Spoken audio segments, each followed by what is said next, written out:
Bienvenue dans Smart Bourse, votre émission quotidienne sur Bismart for Change pour rester à l'écoute des marchés chaque jour, du lundi au vendredi à 20h30. Si vous nous suivez à la télévision via vos box, émission que vous retrouvez en replay chaque jour également sur bismart.fr ou encore en podcast à l'heure qu'il vous plaira sur l'ensemble de vos plateformes préférées. Au sommaire de cette édition ce soir, une semaine qui démarre sous le signe de DeepSeek. Retenez bien ce nom, vous l'avez sans doute entendu répéter plusieurs fois depuis ce matin et même depuis quelques jours maintenant. DeepSeek, c'est cette start-up chinoise créée en 2023 qui vient de dévoiler un modèle d'IA et un robot conversationnel qui semble faire concurrence à ce qui existe déjà sur le marché, fourni notamment par les grandes start-up d'IA américaines ou anglo-saxonnes. DeepSeek est-il le signe rouge ou le signe noir pour les marchés de la tech américaine? En tout cas, cette séance montre que le sujet est pris très au sérieux. Les avancées et les percées réalisées par DeepSeek, qui ont d'ailleurs été saluées par un ensemble d'investisseurs du microcosme de la technologie américaine. Ces percées semblent effectivement faire vaciller la tech américaine et soulèvent la question du modèle économique de la tech américaine. Les grandes boîtes de tech US ont dépensé quasiment 250 milliards de dollars de capex l'an dernier pour l'infrastructure en IA, un chiffre qui doit augmenter encore cette année, tandis que DeepSeek a réussi à produire des modèles à bien moindre coût et avec une sobriété énergétique également beaucoup plus importante. Tout ça a des retentissements importants sur des valeurs phares et déjà bien valorisées, il faut le rappeler, de la tech américaine. Des valeurs comme Nvidia qui plonge de plus de 10% et puis quelques valeurs très ciblées aussi en Europe, type ASML, ASMI ou encore les valeurs énergétiques également qui sont de plus en plus corrélées à la thématique IA. Ainsi, on voit un titre comme Schneider qui vacille aujourd'hui au sein du CAC 40. Vous aurez le détail de ses performances et contre-performances dans un instant avec Pauline Gratel. Notez que les indices européens ne s'en sortent finalement pas si mal avec un CAC 40 qui réussit à terminer cette séance proche de l'équilibre. Le Nasdaq à l'ouverture perdait un peu moins de 3% au démarrage d'une semaine qui sera critique à de nombreux égards puisque nous aurons des réunions de politique monétaire avec les décisions attendues de la Fed, statu quo normalement, et celle de la BCE ce jeudi qui devrait continuer ses baisses de taux au rythme de 25 points de base. Nous aurons les premières estimations de croissance pour le quatrième trimestre pour différents pays en Europe et aux États-Unis. Et puis nous aurons la poursuite et la montée en puissance des publications de résultats d'entreprises. Ainsi LVMH ou encore 4 des 7 magnifiques sont attendus au rapport cette semaine. Dans le dernier quart d'heure de Smart Bourse, comme chaque lundi, nous reviendrons sur l'actualité américaine chargée du week-end. L'occasion de faire le bilan de la première semaine d'exercice du pouvoir de Donald Trump. Et c'est Pierre-Yves Dugas qui sera avec nous, bien sûr, en visioconférence dans ce dernier quart d'heure de Smart Bourse.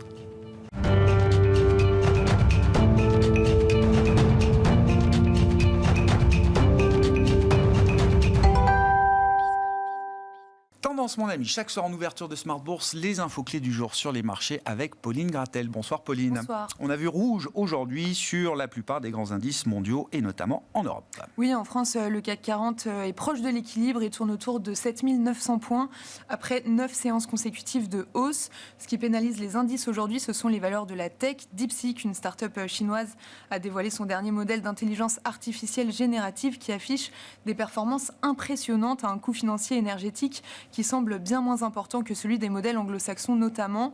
Pour exemple, l'entraînement d'un de ces derniers modèles aurait coûté moins de 6 millions de dollars contre plus de 20 milliards pour les modèles de OpenAI. Bon, l'Europe, je le disais, qui s'en sort plutôt bien. L'Eurostock 50 en fin de séance ne perd plus que 0,5%. Le CAC est quasiment revenu à l'équilibre et on voit même du vert sur les marchés espagnols ou encore italiens. En revanche, c'est une séance beaucoup plus compliquée qui s'annonce pour le Nasdaq qui ouvrait tout à l'heure en baisse de 3,5% dans les premiers échanges. Oui, l'intégralité du secteur de la tech est bouleversée par DeepSeek. Nvidia cède plus de 12% à l'ouverture de Wall Street.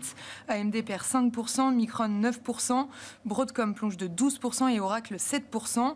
L'indice SOX des semi-conducteurs ouvre en repli de 6%. D'ailleurs, on rappelle que cette nouvelle intervient à l'aube des publications de 4 des 7 magnifiques mercredi et jeudi. On attend Microsoft, Apple, Meta et Tesla. Bon, et même si les indices en Europe résistent plutôt bien, quelques valeurs évidemment sont particulièrement particulièrement affectés par la percée réalisée par DeepSeek dans l'intelligence artificielle. Oui, en France, du côté des semi-conducteurs, ST Microelectronics perd 2% et Soitec 7%. Ailleurs en Europe, ASMI plonge de plus de 15% et ASML de plus de 10%.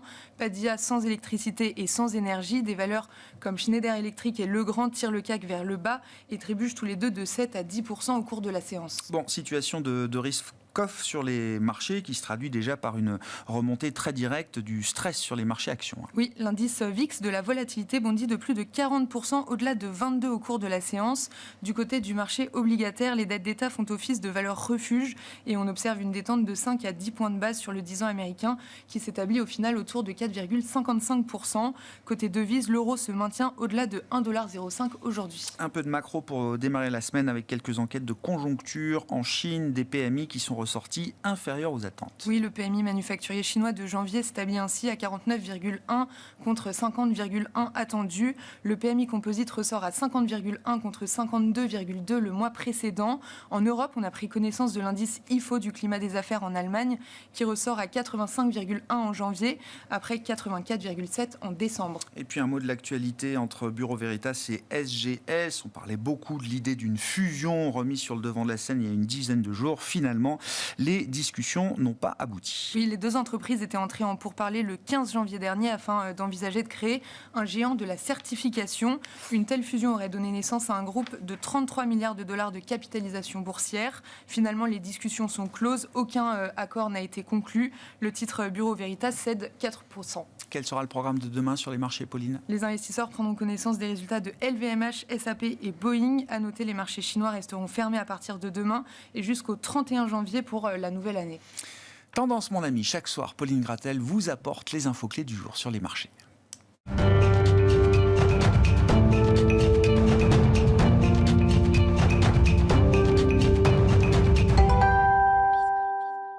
Trois invités avec nous chaque soir autour de la table pour décrypter les mouvements de la planète marché. Jeanne Asraf-Biton est avec nous, directeur de la recherche et de la stratégie de BFTIM. Bonsoir Jeanne. Bonsoir Grégoire. Céline Picmal-Prat nous accompagne également, présidente de Picmal Houghton Investments. Bonsoir Céline. Bonsoir Grégoire. Et Louis Defels, directeur général et responsable des gestions de Gay-Lussac Gestion, est également avec nous. Bonsoir Louis. Bonsoir Grégoire. Merci à vous trois d'être là. Ravi de vous retrouver avec, alors, je le disais en titre, ce signe rouge qui vient faire trembler les grandes valeurs de la tech américaine et plus précisément autour de la thématique IA et de l'infrastructure IA. DeepSeek revendique un modèle d'IA et un robot conversationnel qui semble au moins aussi performants que ceux qu'on peut trouver développés par les anglo-saxons sur le marché, beaucoup moins coûteux semble-t-il et plus sobre également sur le plan énergétique. Je citais des investisseurs emblématiques de la tech américaine, Marc Andreessen par exemple, a été le premier à saluer une percée extraordinaire en provenance de Chine à travers DeepSeek et évoque même un moment Spoutnik où on se retrouve dans les années 50, l'Amérique voit débarquer Spoutnik 1 dans le domaine de l'exploration spatiale, évidemment, à l'époque, ce qui représente un wake-up call un peu dur pour la partie américaine à ce moment-là. Qu'est-ce que tout ça vous inspire, Céline ? Et je le précise, ça fait déjà quelques temps, vous êtes... j'allais dire, très prudente, voire méfiante, voire non investie dans cette partie technologique américaine très centrée sur l'IA. Tout à fait Grégoire. Donc effectivement, nous étions non investis sur la technologie, nous restons non investis. Non pas parce que nous ne croyons pas à cette révolution de l'intelligence artificielle qui va bien entendu avoir de multiples conséquences pour notre environnement au cours des années à venir, mais tout simplement parce que quand on a un environnement dans lequel on a énormément d'argent qui est déployé sur un métier en particulier, eh bien vous avez un phénomène schumpeterien qui vous conduit à avoir plus de concurrence. Et quand on a plus de concurrence, à la fin, ça a un impact négatif sur la rentabilité des investissements que vous faites dans ce domaine-là. Et ce à quoi on a assisté au cours des 15 dernières années, ça a été une course en avant dans la technologie. Au départ, on avait des acteurs qui avaient un monopole ou quasi-monopole. Et puis, à force d'investissement et de nouvelles entreprises qui se lancent, on finit par avoir un paysage un peu plus éclaté. Et c'est ce à quoi on assiste aujourd'hui avec l'annonce de DeepSeek du côté de la Chine. Alors, je ne sais pas si ça sera une entreprise qui permettra de changer totalement l'environnement dans lequel on est. Mais tout ce que je sais, c'est que la rentabilité à venir pour les leaders du marché de l'intelligence artificielle sera peut-être plus faible que ce à quoi nous étions préparés, compte tenu des valorisations qui étaient attachées à ces entreprises. Voilà. Et de ce point de vue-là, le moment DeepSeek, l'événement DeepSeek, c'est une petite étincelle qui vient, alors je ne dis pas faire sauter le baril de poudre, parce qu'on n'en est pas là, sans doute, Céline, mais qui vient quand même soulever ou magnifier cette question de la monétisation de l'IA et des CAPEX, des investissements qui ont été déployés dans les infrastructures IA à vitesse grand V depuis 2-3 ans. Cette question, elle existait, elle était lancinante, on pensait qu'on avait du temps pour y répondre, en tout cas que les applicatifs, ceux qui allaient mettre en place les applications, aurait un peu de temps pour y répondre. Visiblement, là, on a un modèle économique beaucoup plus efficace, peut-être, de ce point de vue-là. Et donc, effectivement, on va se poser, j'imagine qu'on va avoir tous les résultats qui vont tomber au cours des prochains jours, qu'au moment des conversations qu'on va avoir avec les dirigeants, ça va être une conversation assez rude entre les investisseurs et les dirigeants sur ce sujet-là, parce qu'effectivement, si on parle de coûts divisés par 10 ou 20, effectivement, ça change totalement les attentes de croissance. Et notre problématique, c'est pour ça que j'avais fait souvent le rappel avec ce qui s'était passé dans l'Internet dans les années 90 et 2000, ou ce qui s'est passé dans les chemins de fer il y a beaucoup plus longtemps, ou ce qui s'est passé quand on a mis en place des canaux. Enfin, c'était des révolutions industrielles ou économiques majeures, mais à un moment donné, quand on a des attentes qui sont trop importantes, on a la déception d'être déçu. Et comme on attendait des croissances qui étaient supérieures à 20% au cours des 20 prochaines années pour ces entreprises, compte tenu des valorisations, si jamais on ne fait pas 20 mais 10, ben ça change un tout petit peu ça change le prix et la valeur qu'on peut donner à ces valeurs. Sûr. C'est purement... Mais par contre, voilà, qu'on soit bien clair, je ne pense pas qu'on va être dans un environnement où qu'on va revenir à l'âge de pierre et qu'on va pas du tout utiliser ces modèles-là. C'est bien de le préciser. C'est pas la question qui se pose, parce que souvent on me dit, mais du coup tu n'y crois pas. Vous croyez pas en l'IA? Non, c'est pas ça. C'est pas le problème. C'est une position d'investisseur pragmatique. La révolution Internet a eu lieu. Mais par contre, effectivement, pour la rentabilité des entreprises, on a attendu 10 ans et ça n'a pas du tout été en 2000 qu'on en a profité, mais plutôt en 2011. Ce qui me frappe, avant de faire tourner la parole, Céline, c'est la vitesse à laquelle cette technologie, ou en tout cas l'infrastructure, peut se banaliser, se commoditiser, comme on dit. C'est-à-dire qu'on pensait bien qu'il allait y avoir ce phénomène de commoditisation des modèles IA, etc. Mais j'avoue que c'était pas évident de le voir arriver là, comme ça, début janvier, janvier 2025, quoi. On ne pouvait pas connaître l'étincelle. Ce qu'on pouvait savoir, c'est qu'on avait une concentration très importante de la part des investisseurs sur un secteur, et que sur ces secteurs-là, on avait des valorisations qui étaient celles qu'on avait connues en 2000, et que quand on a des valorisations qui sont très importantes et des attentes qui sont très importantes, on a un risque qui est important. Voilà. C'est uniquement la conclusion qu'on peut tirer. Et comme je disais tout à l'heure, quand on a beaucoup d'argent qui s'investit sur un endroit, on risque d'avoir des marges plus faibles. Quels enseignements vous tirez à ce stade de l'événement DeepSeek qui marque cette journée, alors qui peut être vu comme un événement spécifique IA, avec Nvidia évidemment qui perd 15%, mais bon, si c'est la question du cycle de CAPEX, d'infrastructures IA notamment qui est remis en cause, ça peut aussi vite devenir un sujet un peu plus macro, j'imagine. Oui. Mais ça arrive vraiment en plus à un moment après 2 années exceptionnelles aux États-Unis, quasiment 2 années de suite, plus 20 sur le S&P, même plus 24 l'année dernière. C'est vrai qu'on a vu, on travaille pas mal avec Jean-Pierre Petit des KR l'économie, et qui nous disait qu'est-ce qui se passe après 2 années exceptionnelles sur les performances de S&P pour qu'il y ait une troisième aussi forte performance au-dessus de 10%. C'est à chaque fois que ça arrivait, c'était un phénomène de bulle. Donc la question de savoir, est-ce que les valeurs de l'IA, c'était un peu une bulle? C'était pas forcément la même chose qu'en 99, parce que les sociétés gagnaient pas d'argent. Mais là, on se pose une vraie question sur la monétisation des CAPEX, comme vous venez de dire. Et comme par hasard, ça arrive tout de suite après le 20 janvier, après l'intronisation de Trump, où c'était peut-être le summum de toutes les annonces. Stargate 500 milliards, les CAPEX de Meta et Microsoft largement au-dessus des attentes. Quoi. Dès la première semaine, on a le pic Trump. Voilà, le pic Trump. On a tout, la Colombie, Stargate. Toutes les sociétés montaient à fond. Schneider Electric, on avait parlé, plus 12% depuis le début de l'année. Siemens Energy, quasiment plus 20. Nvidia qui était reparti à fond. Et c'est vrai que ce que vous avez dit juste avant est hyper intéressant, parce qu'il ne faut pas oublier que là, c'est la première fois, et les chercheurs d'or et ceux qui vendent les pelles ont gagné. Les vendeurs d'or, c'est les Nvidia, non, c'est les Microsoft, Meta et tout, et les hyperscalers. Les hyperscalers et ceux qui fournissent les Nvidia. Et tout le monde a monté. Et il ne faut pas oublier que les capex de Meta et de Microsoft, c'est le chiffre d'affaires d'Nvidia. Voilà, c'est les deuxième et troisième plus gros clients, je crois premier, deuxième, pardon, plus gros clients de Nvidia. Et clairement, ce qu'on est, je crois que j'ai oublié les marges de Nvidia, mais je crois que c'est. On est à 75. Voilà. Ah bah non, marge brute, c'est ça. Non, je parle en C'est marge combien, EBIT. pardon Non, c'est plutôt 50. Ou... En marge EBIT, en marge. Oui. Marge brute, on est à 80.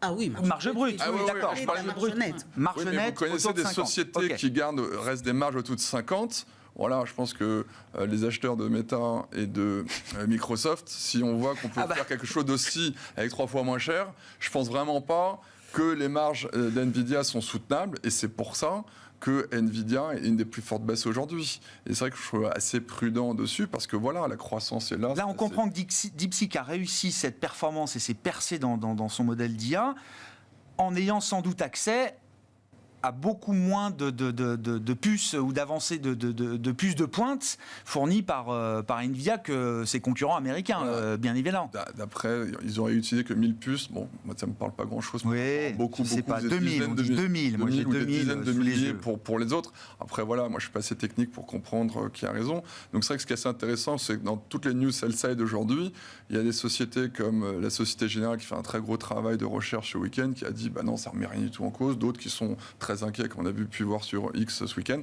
Voilà.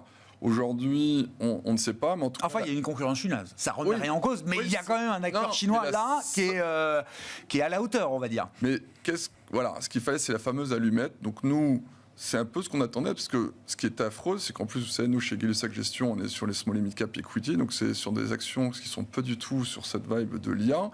Et je pense qu'on est arrivé un peu, comme avec l'élection de Trump, au paroxysme des gens qui disent je veux plus d'Europe, plus de France, encore moins de small cap et que de l'US. Donc, pic pessimisme en Europe, pic Trump aux Voilà, États-Unis. et voilà, il suffit qu'il y ait un tout petit peu d'argent qui revienne vers d'autres secteurs, et c'est ce qu'on a vu aujourd'hui. C'est pas tout le marché a été entraîné à la baisse, c'est vraiment les valeurs liées à l'IA et les dérivés secondes comme les... C'est bien ciblé. Très ciblé. Vous avez vu aujourd'hui le luxe, on peut en reparler, qui a quand même beaucoup mieux. L'Oréal est encore en hausse, LVMH est en hausse. La santé, Sanofi, les la telcos, santé, ça va. voilà. Oui, Les valeurs qui ont des bien sûr. valorisations un peu plus abordables. Ce qui permet d'ailleurs à des indices européens de très bien tenir, alors qu'on a quand même une ASML qui peut perdre 10%. ASML, ça pèse aussi un peu son poids quand même, on va dire. De l'Eurostoxx. Mais, donc voilà, pour l'instant, c'est assez sain. Ça va peut-être calmer notamment cette thématique de flux qui arrivait automatiquement dans les ETF. Donc voilà, bon, c'est une première allumette. Ça va peut-être pas s'effondrer tout de suite. Vous savez comment ça se passe. Je pense que ça va être très vite racheté. Oui. Et c'est ce que dit Goldman Sachs, c'est ce qu'on appelle les valeurs momentum. C'est l'année dernière, c'est plus vous aviez du momentum, plus ça marchait, je crois. Bon, ça a peut-être remonté en séance, mais je crois que c'était la deuxième pire séance de crack momentum. Les valeurs momentum étaient quasiment à moins 7,4% cet après-midi, quoi. Jeanne, qu'est-ce que tout ça vous inspire? Alors, il y a la dimension marché, la réaction de marché du jour, ce qu'on peut en retirer, et puis la question de savoir si c'est un sujet qui reste vraiment pure tech, ou est-ce que ça peut devenir un sujet macro plus global. Le fondateur de DeepSeek, donc Liam Wenfeng, nous dit que plus d'investissement ne veut pas dire forcément plus d'innovation. Et il semble-t-il qu'il a réussi à atteindre un niveau d'innovation important, avec sans doute beaucoup moins d'investissement et de capital mobilisé que d'autres ailleurs dans le monde. Alors moi, je ferais peut-être une distinction entre le côté boursier, c'est-à-dire que depuis le début de l'année, ou depuis même, oui, on a eu un rattrapage de ce que j'appellerais entre guillemets la value, dans lequel on peut mettre l'Europe, etc., avec des marchés, qu'on soit aux US ou en Europe, qui, à vendredi, étaient sur des plus hauts historiques, y compris l'eurozone. Donc, c'est quand même quelque chose d'assez remarquable. Donc, une espèce de respiration, on va dire, liée probablement au fait que le risque a été perçu, ou le risque d'augmentation des tarifs douaniers a été perçu comme moindre. Donc du coup, il y a une prime de risque qui s'efface, et il y a une respiration, en particulier sur... et puis peut-être aussi une prime de risque géopolitique, avec l'hypothèse dont on avait parlé d'ailleurs la dernière fois, qui était que peut-être il pourrait y avoir une issue favorable à la guerre en Ukraine, tout ça qui est une prime de risque très importante sur les actifs euros, et qui tout d'un coup diminue. Donc ça propulse les actifs euros. Après, après, sur le caractère particulier de la tech, de DeepSeek, etc., je ferai juste une remarque. C'est que de mon point de vue, c'est pas tout à fait les attentes. On n'est pas tout à fait sur un moment où on était. C'est en fait un modèle dans lequel, aujourd'hui, les valeurs, comme Nvidia et comme d'autres, avaient des marges, ce qui a été évoqué, gigantesques. Ouais. Donc, et ça n'est jamais durable. Jamais. Les vendeurs de pelles et de pioches c'est pas parce que ont bien vécu. Même si la bourse n'avait pas monté, de toute façon, c'est rarissime qu'une entreprise puisse maintenir des marges à 50% pendant très longtemps. Ouais. Voilà.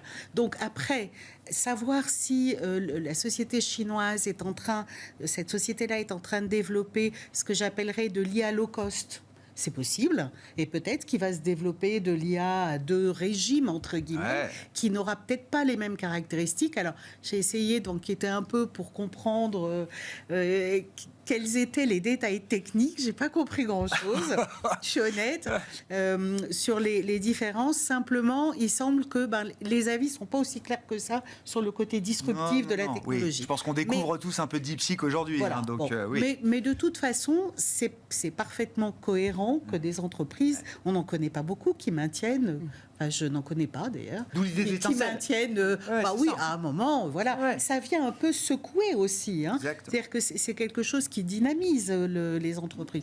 Donc je ne trouve pas que ce soit défavorable. En plus, il faut rappeler quand même que il y a un caractère politique évidemment très important et que pour des tas de raisons, on n'imagine pas qu'elle va avoir un succès fantastique aux États-Unis en particulier. En revanche, les numéro 1 des téléchargements sur l'App Store aujourd'hui, aux États-Unis, au Canada, en Australie, au Royaume-Uni. Parce que pour l'instant, ça peut exister. Je suis d'accord, mais ça va être rapide à mon avis. Ça va se régler à coup de décret, d'executive orders de relèvement douanier ou de relèvement de droits de douane. Oui, non, mais c'est un point qui n'est pas neutre. Mais surtout, je pense que c'est une façon aussi pour les entreprises du secteur de réfléchir à d'autres modèles, à d'autres choses, et d'élargir l'offre, un peu comme a fait l'automobile quand ils sont arrivés aux voitures low cost, etc. Voilà. Excellent parallèle avec l'automobile, qui est un des secteurs emblématiques de la guerre ou des guerres commerciales menées par Donald Trump. Est-ce que l'IA sera la grande bataille d'un Trump 2.0, puisque c'est comme ça qu'on l'appelle d'ailleurs, dans ces 4 prochaines années En tout cas, il a dit que c'était une priorité, c'est très clair. C'est-à-dire que le niveau de restriction des exportations vers la Chine, sensible, lié au secteur, va encore se durcir. On peut arriver à quelque chose d'encore plus fort. Alors, c'est très difficile, évidemment, de se prononcer. Je dirais simplement que j'ai eu l'impression que l'administration, par opposition à l'administration Biden, qui était beaucoup sur un concept de restriction, y compris d'ailleurs dans les derniers jours, j'ai l'impression que l'administration Trump est plus sur un concept d'augmenter les tarifs douaniers. Dans leur réflexion économique, j'ai l'impression qu'ils préfèrent ça plutôt. D'ailleurs, c'est l'outil numéro 1. Il semble. Alors, je ne vais pas... voilà. Non, mais on a compris que c'était un peu le couteau suisse, ces tarifs douaniers. Oui, par exemple... Ça sert à tout, quoi. On a vu l'histoire de la Colombie ce week-end. Ils veulent obtenir la possibilité de exiler les Colombiens chez eux, etc. On refuse les avions, hop. C'est 25%, voire 50%. Et puis, du coup, immédiatement, la Colombie dit OK. Ils auraient pu dire on va faire des restrictions, on va mettre en place des mesures de rétorsion, ce qu'aurait fait typiquement l'Europe, qui est beaucoup plus dans une idée de restriction et de rétorsion plutôt que... là, c'est un peu le côté très brutal, quoi. On y va, et puis c'est l'outil de négociation. On ne s'embarrasse pas de diplomatie, oui. Non, c'est pas dans la diplomatie du tout. Ça a le mérite d'être clair. Après, ce qui rend les choses compliquées, c'est qu'on ne sait pas forcément quels vont être les prochains sujets particulièrement importants pour c'est pas ça, c'est la surprise. Honnêtement, je crois que personne ne s'attendait à la Colombie ce week-end, quoi. Non, mais ça a été réglé effectivement très vite et quelques heures. À tel point que c'est pas un sujet d'ailleurs ce lundi matin, mais ça montre bien la manière dont Trump peut utiliser ses tarifs. Ils l'ont dit, et Bessent l'a dit aussi très clairement. C'est un levier transactionnel. Je reviens à mon petit sujet d'IA, Céline. Alors, je comprends la différence entre investir dans des valeurs qui vous paraissent trop chères et croire malgré tout que l'IA sera une révolution. Comment ça se traduit dans votre stratégie ? C'est-à-dire, où est-ce que vous voyez de la valeur dans le thème IA aujourd'hui, demain, et comment on essaye de capter cette valeur si c'est pas à travers Nvidia ou d'autres, hein. On cite Nvidia en tant qu'emblème. Alors, ce qui me semble extrêmement intéressant avec ce qui a été annoncé ce week-end, c'est que ça fait à peu près 2 ans qu'on nous dit la Chine est non investissable, la Chine, de toute façon, va être squeezée par les tarifs douaniers, la Chine va être empêtrée dans des problématiques technologiques parce que les puces ne sont pas accessibles pour les Chinois. On va les asphyxier, quoi. Et donc, aujourd'hui, on découvre que finalement, malgré tout ce qu'on leur a mis sur leur chemin, mais ils arrivent quand même à faire quelque chose. Donc ça, c'est quand même ultra intéressant. Ça, c'est un message. C'est un message que le marché doit pouvoir entendre. Et donc, je pense que ça, c'est un message intéressant. Ça veut dire qu'ils ne sont peut-être pas complètement morts. Voilà. Alors après, l'autre message aussi, à mon avis, qu'il faut entendre aujourd'hui, c'est qu'on va pouvoir avoir accès potentiellement à des solutions moins chères que ce qu'on pensait.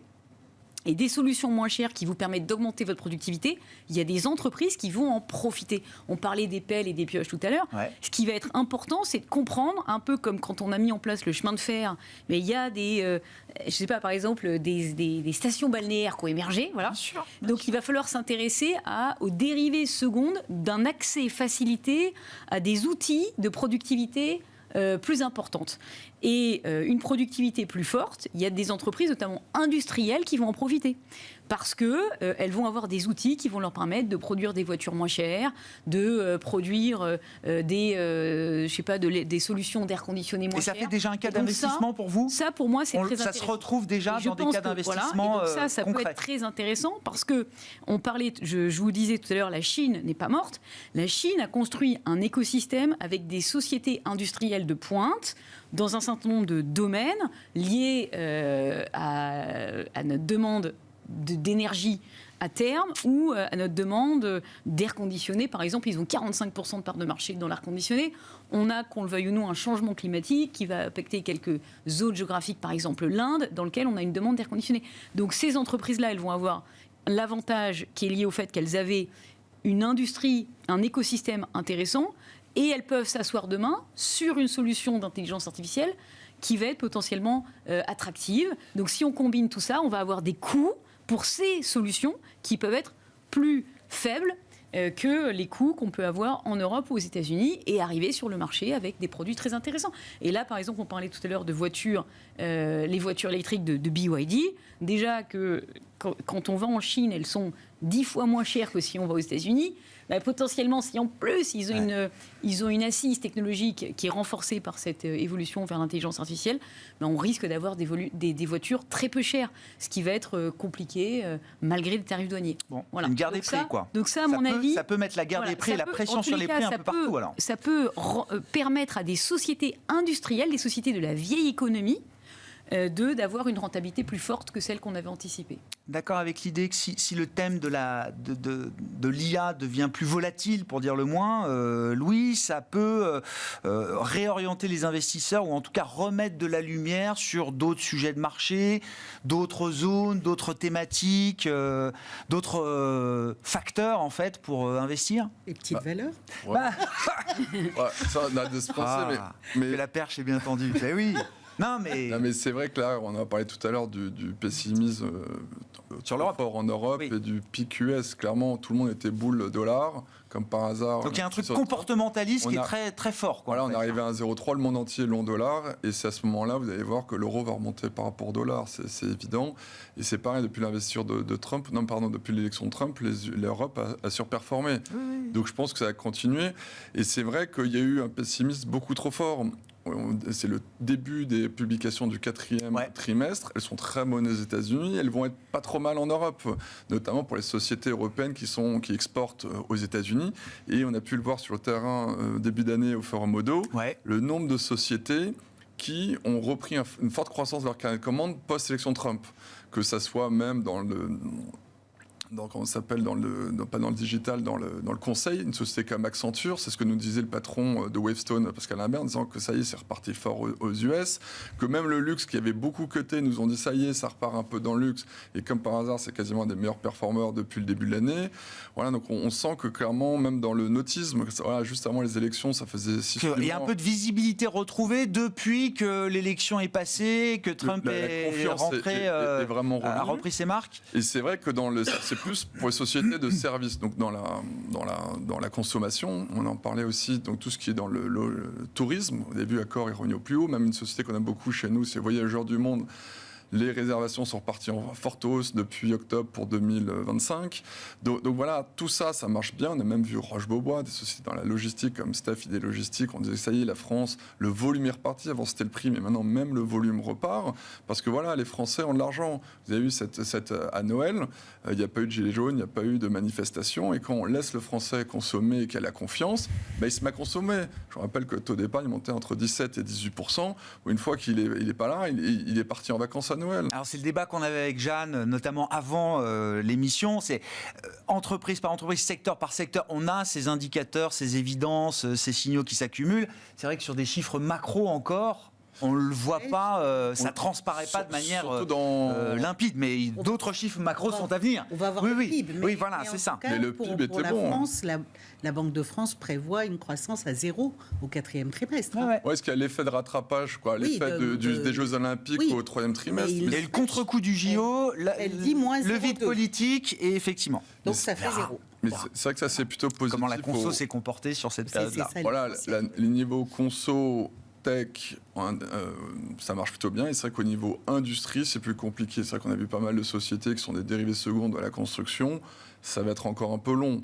Voilà, les sociétés aussi qui sont dans l'automobile ou trop proches de l'automobile, ça va être un peu long. Mais la plupart d'entre nous ont dit, nos clients vont bien. Voilà, c'est juste un problème de perception politique. Et il dit, quand ils vont appuyer sur le bouton, ça va repartir fort. Voilà. Donc c'était plutôt assez positif pour la France. Et à l'inverse, c'est peut-être le côté franco-français, ils étaient peut-être un peu plus inquiets de nos copains allemands à côté en disant les élections, ok, ça arrive. C'est vrai qu'il y a beaucoup de gens qui se sont emballés en disant les élections en février en Allemagne, ça va tout changer, ça va repartir. C'est pas encore gagné. Parce que voilà, eux, les Allemands ont eu 90, 2020, toutes les planètes alignées, la croissance chinoise, le mondial, de l'argent pas cher et aussi une énergie pas chère. Et là, tout est en train de se retourner. Et c'est vrai que c'est un peu plus problématique. Ouais. Mais bon, de toute façon, on a quand même besoin de l'Allemagne quand même forte pour que l'Europe revienne vraiment investisseur. Est-ce que le facteur taille peut ne plus être un vent contraire ? Et quand je dis taille, c'est évidemment d'aller chercher des petites, moyennes capitalisations boursières, en tout cas des moins grandes que ce qu'on voit dans les top indices.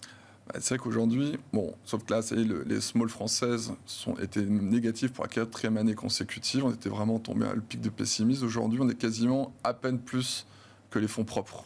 Pour vous dire, voilà, aux États-Unis, je ne sais pas combien le S&P, c'est combien de fois, 6, 7, 8 fois les fonds propres. Ouais.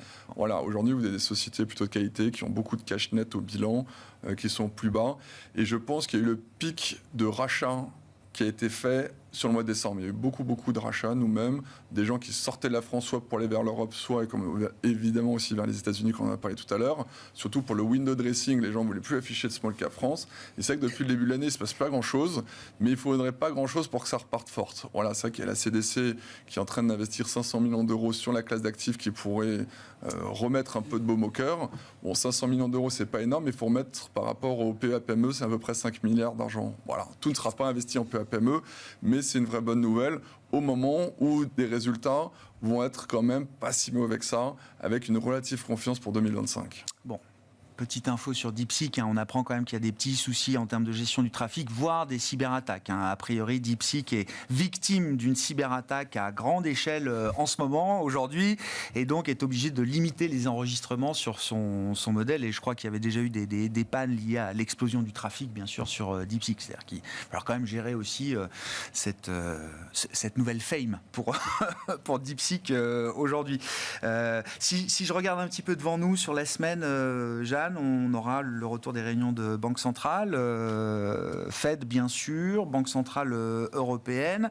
Qu'est-ce qu'on peut dire de l'histoire de ces deux banques centrales là, sur les premières décisions de 2025, au-delà de celle qui nous attend cette semaine ? Alors, juste avant, je dirais un mot, parce qu'un mot optimiste. petit mot optimiste pour dire que moi, je crois vraiment à la révolution que va apporter l'IA et je rejoins en termes de productivité. Mais ça veut dire aussi que si les Chinois arrivent à faire, entre guillemets, du low cost, les Européens y arriveront, les Américains y arriveront. Alors, on regagne des chances dans la course de l'IA. Oui, je le pense. Et ça veut dire aussi que ça gomme, à mon sens, un peu la géographie entre guillemets. C'est-à-dire que je ne parle pas pour les entreprises qui font de l'IA ou de la tech, parce que là, c'est quand même compliqué de rattraper les choses. Mais pour les entreprises dans d'autres secteurs,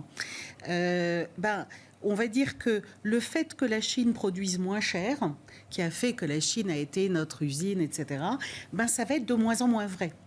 Parce que l'avantage concurrentiel apporté par une main-d'œuvre moins chère, au fur et à mesure que l'IA permet de gagner des gains de productivité, veut dire que l'avantage est moindre.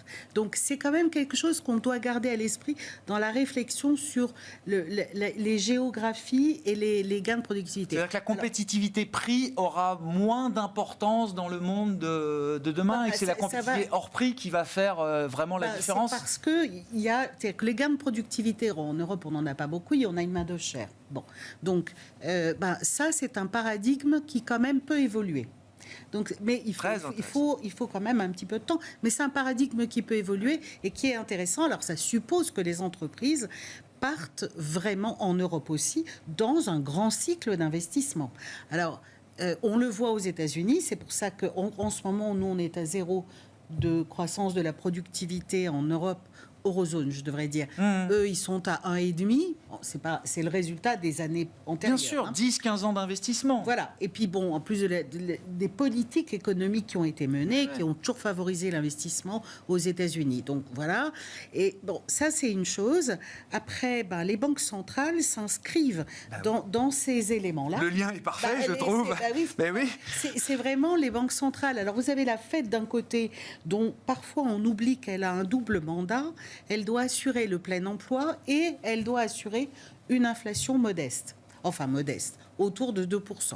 En tout cas, c'est l'objectif qu'elle s'est fixé. Eh bien, j'allais dire qu'elle n'a aucune urgence dans aucun sens. Tout va bien. La désinflation est un peu plus lente maintenant, mais elle est un peu plus lente partout. C'est normal, le dernier kilomètre est plus difficile. Et puis, côté plein emploi, on est au plein emploi, donc elle n'a aucune raison de se précipiter. Il ne faut rien toucher, quoi. Là, tout le monde attend qu'elle ne fasse rien, mais elle va rester très data dependent, puisqu'elle a, dans une situation aujourd'hui où elle a réussi, il faut être honnête, elle a réussi ce qu'elle avait prévu de faire en sortie de Covid. Donc, c'est assez remarquable. Alors après, la BCE est dans une situation un peu plus compliquée. Alors, on va voir à quoi vont ressembler les PIB cette semaine. Ça va être très important. Ça va nous donner des éléments un peu plus concrets sur la dynamique de croissance. Sur l'inflation, on est peu différent des États-Unis, donc c'est pas là l'enjeu. L'enjeu va être sur la dynamique d'activité et puis peut-être quelque chose qui peut freiner la BCE. Alors on est tous, le marché est convaincu et on est de cet avis aussi que, la BCE va baisser, mais elle va baisser quand même de façon assez graduelle. Elle peut être gênée un peu aux entournures par l'euro. Alors, ça va mieux depuis qu'on s'est éloigné de la parité. Sinon, elle a quand même dans son mandat l'euro. Et une Fed une quasi-inaction de la Fed cette année, ça aujourd'hui, toutes choses égales par ailleurs. Non, quand même. Non, on ne pense pas parce que en ce moment, ce qu'on voit, c'est quand même un ralentissement de la dynamique d'emploi. Alors, donc c'est par l'emploi normalement que la Fed devrait réagir. Par le chômage. Par le chômage, pardon. Par le chômage. Oui, mais pour l'instant, on n'est qu'au ralentissement de l'emploi. D'accord. Après, et là, nous, on pense que pas immédiatement, mais elle va suivre ça très près et que s'il y a des signaux comme quoi le taux de chômage remonte, pour l'instant il n'y en a pas beaucoup, elle va être susceptible d'en faire un peu plus. Mais sinon, elle n'a pas d'urgence, je veux dire, ni dans un sens ni dans l'autre. Céline, comment vous appréhendez ce facteur taux dans les décisions d'investissement là, effectivement, est-ce que ça fait partie, est-ce que c'est le bonus de 2025 de se dire qu'il y aura un peu de baisse de taux? Est-ce que ça peut impliquer d'ailleurs, je ne sais pas, des réveils, des dynamiques, des rattrapages importants sur des segments de marché? Est-ce que ça contribue à ça? Tout à fait. Je pense qu'effectivement, les marchés actions sont tirées par la liquidité. Donc c'est extrêmement important pour nous de regarder ce qui va se passer du côté des banques centrales. Et comme le disait Jeanne à l'instant, il semble probable qu'il ne se passe pas beaucoup de choses du côté des États-Unis, alors qu'il s'est passé beaucoup de choses pendant longtemps du côté des États-Unis. Et la liquidité sur les marchés actions a été tirée par les États-Unis. Donc c'est un petit peu logique. Aujourd'hui, on est quasiment 70% d'un indice action international qui soit le marché américain, ce qui est colossal. Hein. C'est un top. On fera des analyses sur le Japon n'a même pas fait ça dans les grandes années du Japon. On est arrivé à 45%. Oui, c'est ça, 2 fois moins, quoi. Voilà, 45%. Mais aujourd'hui, donc 70% États-Unis. Et sur les États-Unis, on n'aura peut-être pas cette huile dans le moteur qu'on aime avoir sur les marchés, qui est la liquidité. Et à l'inverse, ce qui peut être extrêmement intéressant pour nous, puisqu'on est de l'autre côté de l'Atlantique, c'est le fait qu'il est probable, là aussi, que la Banque Centrale Européenne ait un petit peu plus de capacité à faire baisser les taux d'intérêt. Donc si on a un petit peu plus de liquidité en Europe, avec effectivement une guerre en Ukraine qui arrive à son terme, et donc un prix de l'énergie qui pèse un petit peu moins sur les consommateurs, et des consommateurs qui sont un peu plus en confiance, comme le disait Louis à l'instant, et qui se remettent à utiliser leur épargne pour consommer, mais on pourrait peut-être avoir un environnement qui serait un tout petit peu plus favorable dans un contexte où les investisseurs européens sont dans un état de défiance très important et dans un environnement où les prix sont très bas. Donc là, on a un écosystème qui pourrait être favorable, à mon sens, pour les actions européennes. C'est pas, enfin, on a coutume de dire que l'économie n'est pas le marché action. C'est ce que disait Jeanne tout à l'heure, mais c'est tout à fait ça. Enfin, donc c'est pas forcément, ça veut pas dire qu'on va être dans une euphorie économique en Europe. Ça veut juste dire que si on va un peu moins mal, ça pourrait être porteur pour le marché. Et de la même façon, je pense qu'il y a un autre marché sur lequel on est extrêmement négatif, c'est le marché émergent. Quand j'ai entre 2000 et 2008, on ne pouvait pas parler de marchés internationaux sans parler des émergents. C'était une évidence que les émergents étaient l'avenir de l'humanité, etc. Aujourd'hui, si vous parlez émergents, c'est un gros mot et on vous dit... Parce qu'il y a la Chine dedans, quoi, beaucoup. Il vaut mieux se laver la bouche avec du savon plutôt que d'en parler. Donc je dis juste, les marchés émergents sont extrêmement mal aimés. Et on pourrait là aussi avoir une surprise du côté de la liquidité, puisqu'on a quand même eu une indication comme quoi la Banque centrale de Chine voulait un petit peu secouer la problématique déflationniste chinoise. Donc s'ils mettent de l'argent dans le système, et que là aussi les Chinois arrêtent de tout économiser parce qu'ils ont la même tendance que les Européens, une tendance à l'épargne qui est très importante, ça pourrait... Il y a du structurel, non mais il y a des tendances lourdes. Il y a des tendances structurelles, mais leur niveau d'épargne est quand même phénoménal. Voilà. C'est l'inverse des Américains. Retour des mal-aimés, c'est vrai que ça fait déjà quelques années qu'on vit plutôt sur une concentration toujours plus poussée des performeurs et de ceux qui tirent la performance. Juste pour votre analyse sur l'idée d'un cessez-le-feu entre la Russie et l'Ukraine, alors évidemment compliqué d'imaginer la formule, comment les choses pourraient se mettre en place, mais si c'est le cas, même temporairement, j'allais dire, ça enlève vraiment une prime de risque, une partie importante de la prime de risque. Non, mais je pose la question. Oui, mais je pense qu'elle... Ça veut dire quoi? Mais on reprend du pétrole depuis la Russie? Je pense que non. C'est une question. Hein. Ça veut dire que les marchés anticipent qu'il n'y aura pas de risque. Donc il y a une prime de risque incluse. Hein. Parce que les chaînes, les chaînes d'approvisionnement, elles se sont réadaptées. Mais il y a aussi la prime de risque qui est liée au fait que la guerre en Ukraine a montré d'abord la dépendance de l'Europe en termes énergétiques et la dépendance de l'Europe en termes de défense. Donc, et la prime de risque, elle était double là. Hein. Et je pense que ça la soulage au niveau des marchés. Ça ne veut pas dire qu'il y a des changements radicaux. C'est-à-dire que tout d'un coup, les craintes diminuent et sur les marchés... c'est un phénomène presque psychologique. Je veux revenir sur les États-Unis. Bien sûr. À la fois sur la croissance et la politique de la Fed. Rappelez-vous, au mois de septembre, le marché entier attendait quasiment 10 baisses de taux de septembre jusqu'à 25-26. Je crois qu'aujourd'hui, c'est à peine 1,5. Et il y a beaucoup de grandes banques sell-side qui n'attendent même plus de baisse de taux. Et c'est toujours pareil, c'est le pic, croissance US on l'a déjà fait, qui est arrivé. Et là, comme par hasard, les taux sont remontés quasiment au-dessus, qu'on était quasiment le 2 ans et le 5 ans US il y a quelques semaines, quelques jours, était quasiment au niveau des Fed Funds. C'est-à-dire que le marché même anticipait des hausses de taux. Et comme par hasard, le marché va à l'excès.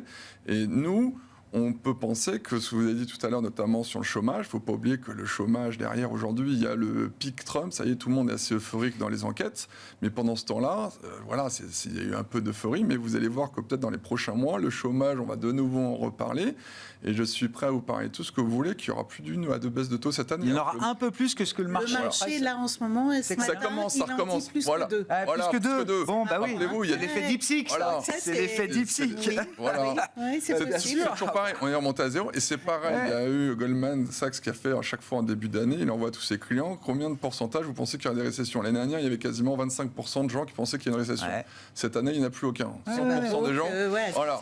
Tout le monde pense qu'il y aura au moins 2% de croissance. Voilà, pareil, vous savez, quand le consensus dit toujours la même chose, vous savez que ça arrive jamais. Bon, il y a une histoire de positionnement, en tout cas, Il y a une à sorte de minima, positionnement. sur... Donc je pense qu'en effet, il y aura beaucoup plus de baisse de la Fed qu'attendu, ce qui sera quand même pas si mauvais finalement aussi pour l'Europe indirectement, qui devrait quand même soutenir la monnaie. Mais à mon avis, Céline ? le problème, juste pour revenir sur le positionnement de la Fed, il est plus complexe que le positionnement de la Banque Centrale Européenne, parce qu'il y a une problématique d'inflation En Europe, aux États-Unis. Bon, Non, aux on a États-Unis. la même aussi. Hein. Aux Ouais, États-Unis, qui est quand même plus sticky, parce qu'ils sont au plein emploi. Alors que nous, Oui, mais il se on trouve que a... nous, Bah, on est complètement 6%. emploi, on a la même hausse des salaires. On a une Ouais. problématique d'inflation, à mon sens, qui est plus Nous, c'est forte. que la devise. Qui est plus forte, avec en plus le risque sur les tarifs, le risque sur l'immigration. Donc on a énormément d'incertitudes, et je pense que ça risque d'être un tout petit peu plus compliqué pour la Fed de gérer ça. Voilà, on C'est verra. presque le débat du Conseil des gouverneurs de cette semaine. Non, mais si. On aurait dû aller à Davos. Ouais, non, mais, Bon, ce sera à suivre. La semaine ne fait que commencer avec ce signe rouge venu de Chine, donc DeepSeek, vous l'aurez compris, qui marque c'est l'événement du jour. Peut-être une date à retenir, 27 janvier. On avait eu la date des vaccins, la date de ChatGPT, octobre 2022, là aussi, qui ouvre des perspectives qu'on n'avait pas en tête à l'époque. Et peut-être aujourd'hui, DeepSeek avec un modèle d'IA low cost. Est-ce que c'est un modèle d'avenir? C'est toute la question aujourd'hui. Nvidia chute de plus de 15% quand même sur la nouvelle, ce qui montre que les investisseurs prennent cette question au sérieux. Merci à vous trois d'avoir été les invités de Planète Marché. Céline Picmal-Prade, Picmal Houghton Investments, Louis Defels, Lussac Gestion et Jeanne Asraf-Biton, BFTIM.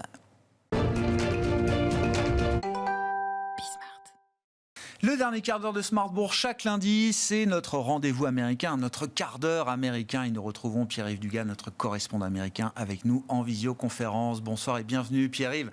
Merci d'être là, fidèle au poste, fidèle au rendez-vous, pour dresser, alors j'allais dire, on ne va pas compter tous les jours de la présidence Trump. On a compté Day 1, Day 2, 3, 4, 5.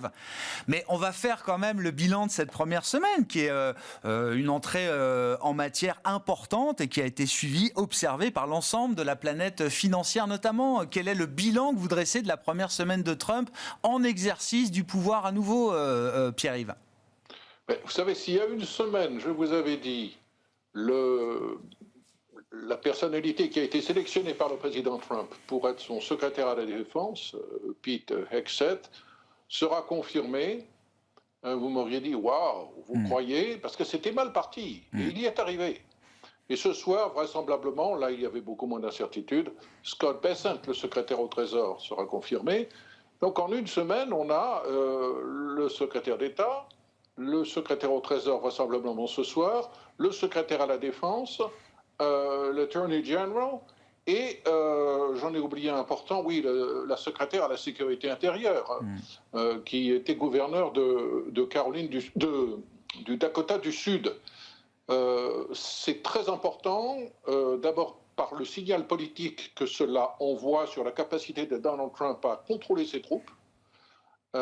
Mitch McConnell, l'ancien leader républicain de la Chambre, du Sénat, a voté contre Pete Hegseth.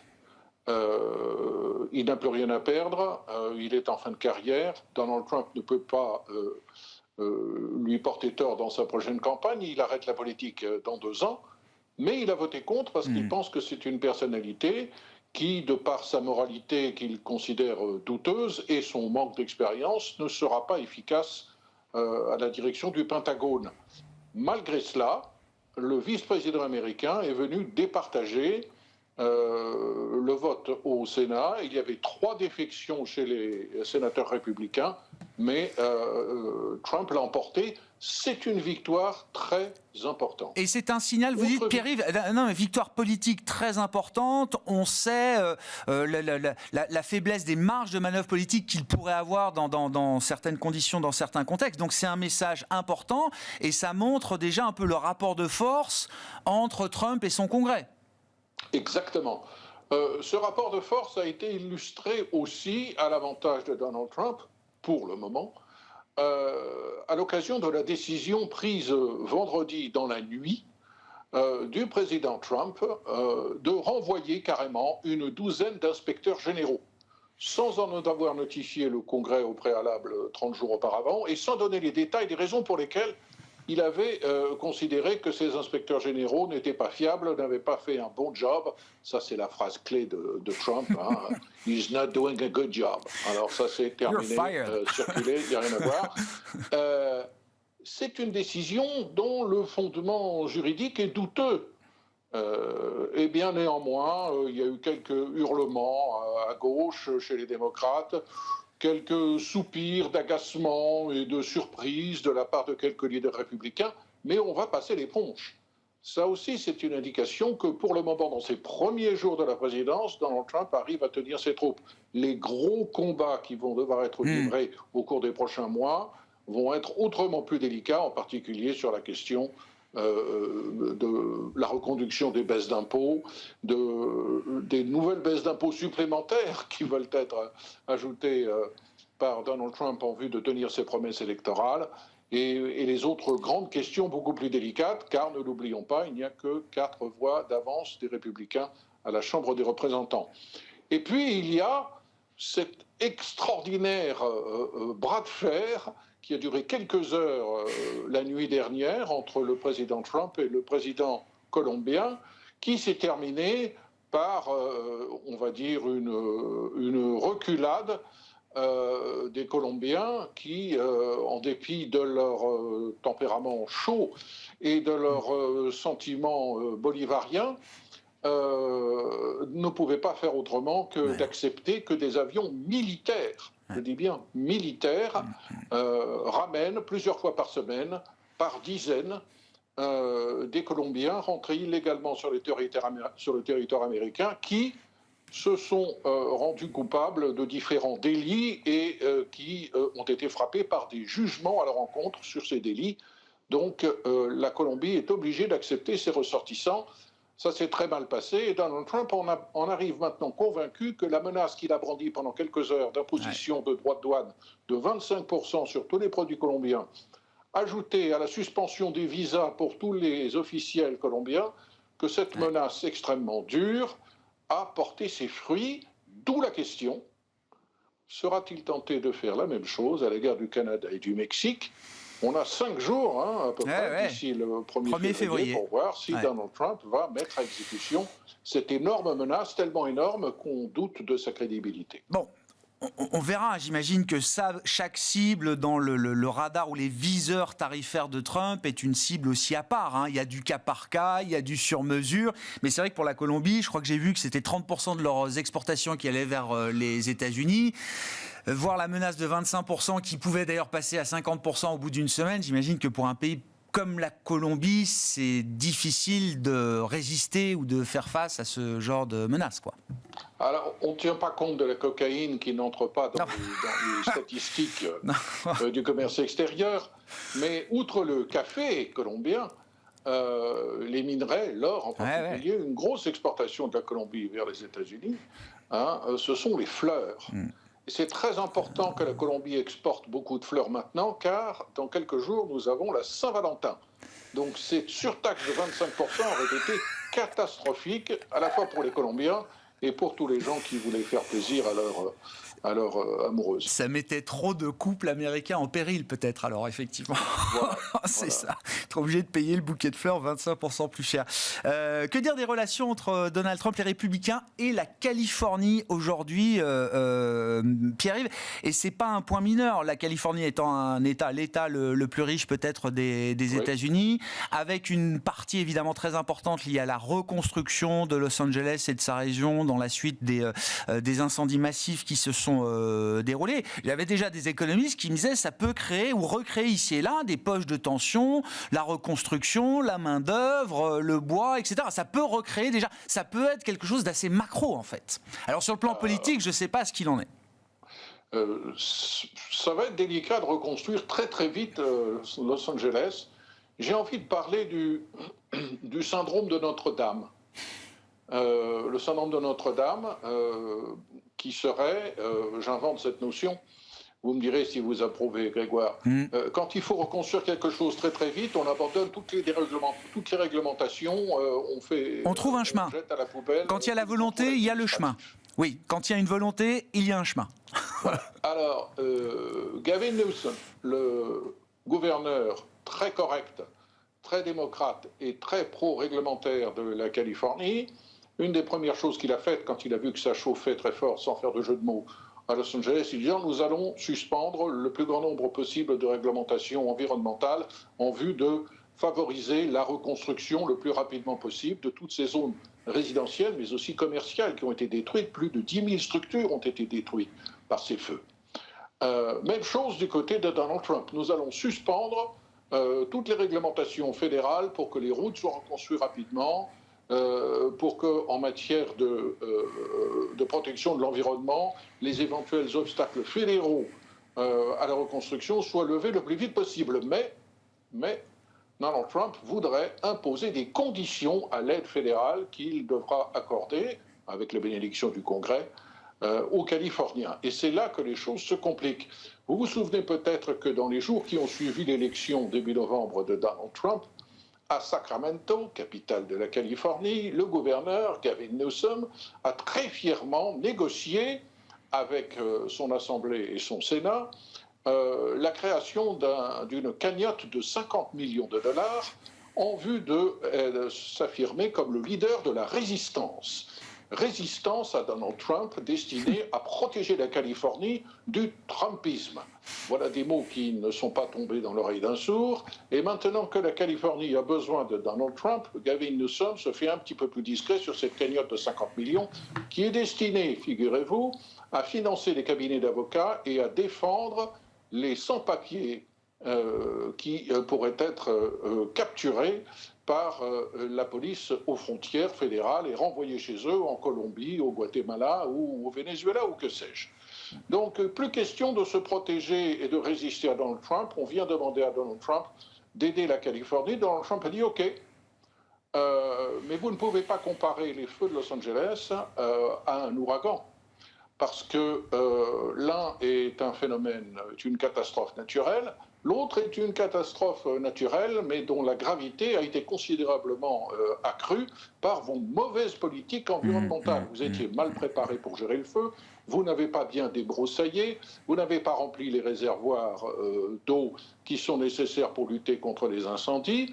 Vous êtes de gros mauvais et vous allez devoir changer ces politiques environnementales. Et comme ça ne suffisait pas dans son esprit en termes de conditions à imposer aux Californiens, elle leur a dit « Eh bien, en plus, je vais vous demander de changer votre loi électorale afin d'obliger tous les électeurs de Californie à présenter une pièce d'identité lorsqu'ils vont voter. » Alors les démocrates hurlent, n'acceptent pas de telles conditions qui n'ont rien à voir avec la reconstruction et avec les incendies, mais le bras de fer va s'engager. Bon, bah voilà, c'est l'art du deal, effectivement, à la sauce Trump, de retour depuis une semaine maintenant. Merci beaucoup Pierre-Yves. Pierre-Yves Dugas avec nous pour suivre, évidemment, tout ce qui va faire l'actualité politique et économique aux États-Unis ces prochaines semaines, ces prochains mois et pourquoi pas ces prochaines années. Pierre-Yves Dugas, correspondant américain, avec nous chaque lundi dans ce quart d'heure thématique, ce quart d'heure américain de Smart Bourse que vous pouvez suivre à la télévision, bien sûr, mais retrouver également en replay sur bismart.fr ou encore en podcast sur l'ensemble de vos plateformes préférées.